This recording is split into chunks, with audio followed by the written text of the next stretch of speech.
Hello friends, welcome to Afsana's cooking recipe. আজকে বানিয়ে দেখাবো আলু এবং পাউরুটি দিয়ে সকাল বিকেলের মজাদার নাস্তা রেসিপি। তার জন্য প্রথমেই আমি দুটো আলু সিদ্ধ করে নিয়েছি আর আলু দুটো সুন্দর করে ছাড়িয়ে নিলাম এবং আলুটা একটু ভালোভাবে মেশ করে নিলাম।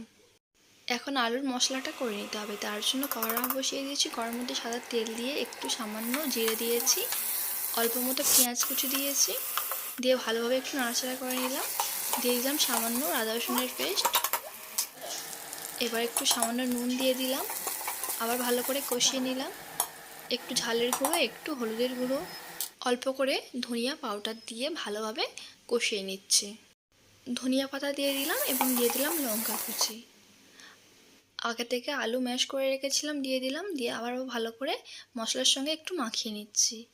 উপর থেকে সামান্য একটু গরম মশলার গুঁড়ো দিয়েছি, দিয়ে আবারও একটু ভালোভাবে মাখিয়ে নিয়েছি। এখন একটা বোলের মধ্যে তুলে নিচ্ছি।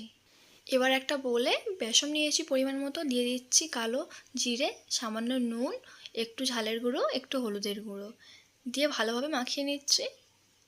অল্প অল্প করে জল দিয়ে ভালোভাবে মাখিয়ে নিতে হবে।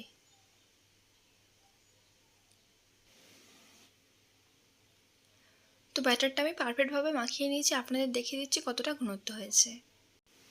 প্রথমে আমি 1 পিস পাউরুটি নিয়েছি, তারপরে আমি আলু মাখাটা দিয়ে দেবো।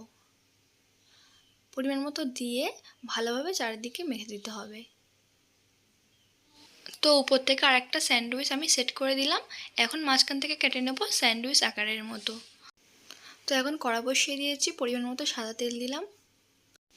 তেলটা একটু গরম হতে দিলাম। এদিকে একটা নাস্তা নিয়ে ভালোভাবে ব্যাটারের সঙ্গে মাখিয়ে নিলাম, নিয়ে আস্তে আস্তে করে ছেড়ে দিচ্ছি।